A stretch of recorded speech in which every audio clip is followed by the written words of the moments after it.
Ok les boys, j'espère que vous allez bien. On se retrouve aujourd'hui pour une toute nouvelle vidéo où on va analyser les opportunités intéressantes de la semaine.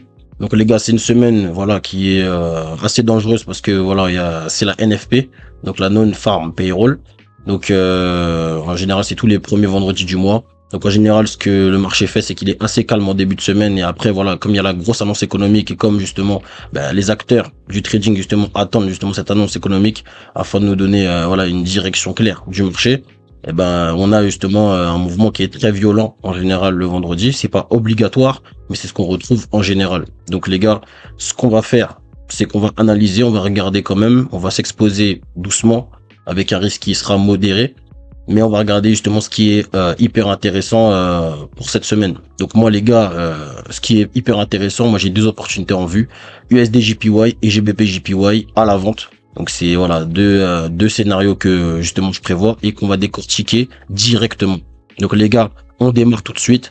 Donc vous me connaissez, je vais aller en Monthly afin justement de décortiquer ça bien comme il faut et pour que vous puissiez comprendre toute la logique derrière ça. On démarre tout de suite les gars. Donc les gars, je prends les flèches directionnelles comme d'habitude, je détermine la direction du marché. Là, ce qu'on retrouve, c'est des bas de plus en plus haut et des hauts de plus en plus haut. Donc on a justement une tendance Monthly complètement haussière. Voilà. Donc, je montre justement la zone, il faut que vous puissiez comprendre. On va descendre en weekly directement afin d'avoir la direction. Donc là, ce qu'on retrouve, les gars, c'est un haut de plus en plus haut et un bas de plus en plus haut. Puis après, là, on a un switch de la tendance avec un bas de plus en plus bas et un haut de plus en plus bas juste là. En plus de ça, le dernier mouvement qui est juste là,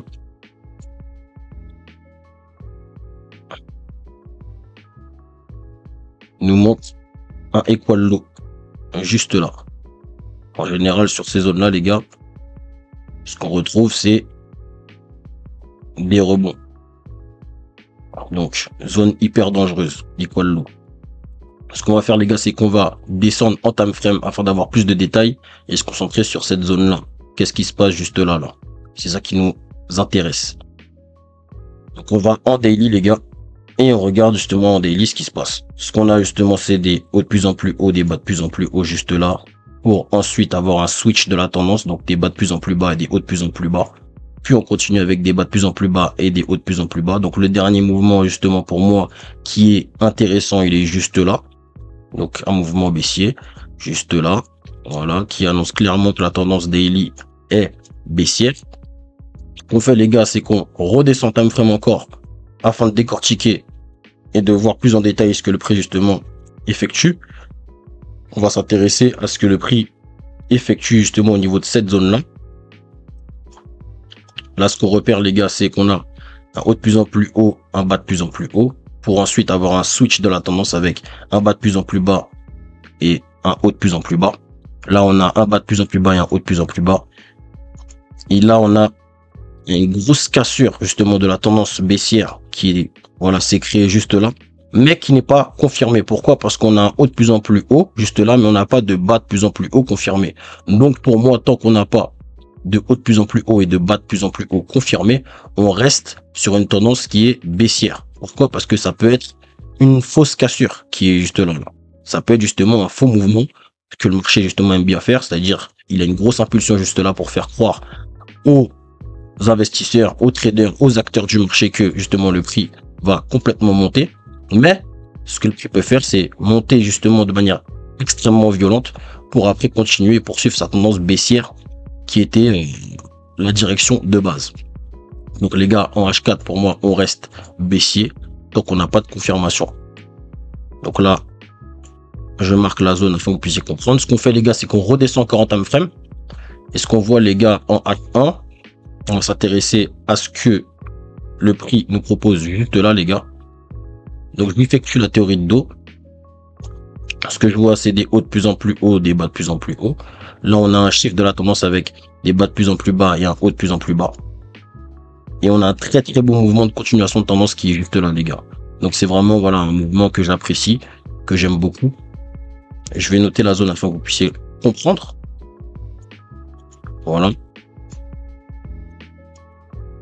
Donc les gars, ce qu'on retrouve et qui est hyper intéressant, c'est justement un mouvement baissier très très clair qui est juste là, avec justement voilà une très belle continuation de tendance, donc un mouvement qui est voilà clair, qui est très très bien.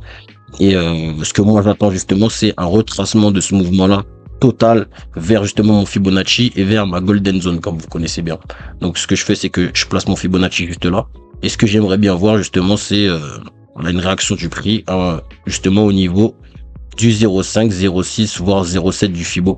Donc voilà, une envie justement peut-être du prix de nous montrer en plus petit time frame son envie justement de switch et de nous montrer qu'il souhaite aller vers une vente. Donc c'est pour ça les gars que je vous ai dit que ma vision était totalement baissière. Ce que j'attends, c'est vraiment que le prix retrace justement voilà entre mardi, mercredi, et que voilà qu'il nous montre justement dans les plus petits time frames une envie justement d'aller vers une baisse. Et de là, moi justement je serai présent, j'observerai le prix, je regarderai et j'analyserai justement voir si l'opportunité est viable, et puis après pourquoi pas se positionner justement les gars à la baisse. Donc voilà, c'est ce mouvement là que je prévois justement au niveau du USD/JPY. Donc les gars, on va enchaîner avec GBP/JPY. Donc là on enchaîne tout de suite. Donc là les gars, on est sur GBP/JPY. On va démarrer en weekly afin d'effectuer notre analyse. Donc les gars, ce que je vois en weekly, c'est qu'on a une tendance qui est totalement haussière, avec des hauts de plus en plus hauts, des bas de plus en plus hauts juste là. Voilà. Je vais noter justement le dernier mouvement intéressant qui est juste là. Voilà, en weekly. Et ce que je vais faire les gars, c'est que je vais descendre en time frame, aller en daily pour voir avec plus de détails la direction du prix. Donc les gars, ce que je vois, c'est des hauts de plus en plus hauts, des bas de plus en plus hauts, hauts de plus en plus hauts, des bas de plus en plus hauts. Et ce qu'on a les gars, c'est un switch de la tendance avec un bas de plus en plus bas et un haut de plus en plus bas juste là. Qui fait que pour moi justement le daily est totalement baissier juste là. Après ce qu'on retrouve les gars, et ce qui est les gars, après ce qu'on retrouve, c'est qu'on a justement tout ce mouvement là qui est juste là qui représente en fait un espèce de gros range où justement le prix n'a pas de mouvement clair. Le dernier mouvement justement effectif qui est là et qui est clair, c'est celui-là, avec justement voilà un bas de plus en plus bas et un haut de plus en plus bas, donc une tendance qui est clairement baissière. Donc là les gars, ce que je peux voir lorsque justement j'analyse ce qui se passe de manière plus récente juste là, et ben ce que je vois, c'est ce mouvement là qui est hyper intéressant. On retrouve justement un gros mouvement qui est juste là. C'est quand même un mouvement qui voilà, où il y a pas mal de bougies, il y a une structure qui est là. Donc je vais le marquer juste là. Et ce que je peux voir, c'est que justement on est sur une zone d'equal high. Et je vais marquer cette zone juste là. Ce que je fais les gars juste après ça, c'est que je vais descendre en time frame pour voir ce qu'en H4 le prix nous propose. Et ce que je peux voir les gars en H4, c'est qu'on a un haut de plus en plus haut juste là, un switch de la tendance avec un bas de plus en plus bas, des hauts de plus en plus bas. On continue justement avec bas de plus en plus bas, haut de plus en plus bas. Ensuite les gars, ce qu'on a, c'est un switch de la tendance avec un haut de plus en plus haut et un bas de plus en plus haut. Et on continue avec un haut de plus en plus haut et un bas de plus en plus haut juste là. Et on a justement une réaction au niveau de l'equal high juste là, avec le prix qui touche l'equal high, puis après qui switch complètement et qui descend. Et là, on va voir plus en détail de ce que le prix a effectué sur la time frame H1. Là, les gars, je marque en H4 le mouvement qui est intéressant, qui est juste là, qui est le dernier mouvement haussier effectif, et qui nous montre que le H4 justement est haussier. Et là, ce qu'on voit, les gars, c'est qu'en H4, on a eu une cassure de la structure qui est juste là, avec justement des mouvements qu'on va voir plus en détail en H1. Donc, là où ça va nous intéresser, les gars, c'est ce mouvement-là, qui est juste là. On va descendre en time frame afin d'avoir plus de détails. Et les gars, qu'est-ce qu'on retrouve? Donc, après justement cette cassure du mouvement H4 qui était juste là, après cette cassure, ce qu'on a, les gars, c'est des mouvements baissiers H1 très très clairs, avec justement des hauts de plus en plus bas et des bas de plus en plus bas, juste là. et un très beau mouvement qui nous montre justement une continuation de tendance. H1 baissier. Je vais noter justement le dernier mouvement, les gars. Juste là, pour que vous puissiez comprendre.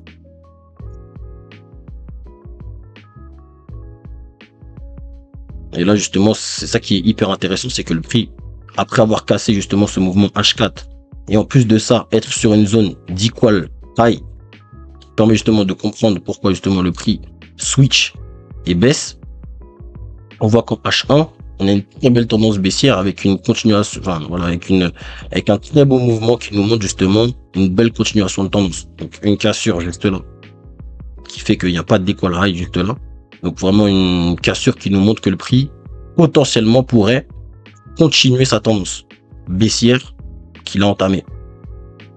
Donc moi ce que j'attendrais les gars, c'est que le prix vienne retracer au niveau de mon Fibonacci, vienne justement titiller ma golden zone, donc entre le 0,5 et le 0,76, et regarder justement sur les time frames inférieurs, est-ce qu'on a un switch de la tendance, est-ce que le prix souhaite justement se retourner, poursuivre la continuation de tendance ou pas. Donc là les gars, je vais rester patient, je vais regarder ce que le prix nous propose, et comme je vous ai dit, les risques seront modérés selon le jour où justement le prix va retracer, le prix va se retourner, parce que si ça tombe au même moment de la NFP, je vais pas m'exposer les gars, parce que c'est dangereux. Vous voyez ce que je veux dire? Donc les gars, on patiente, on regarde, et j'espère vraiment que ces mouvements-là vont s'effectuer en début de semaine. Ce serait hyper intéressant pour nous.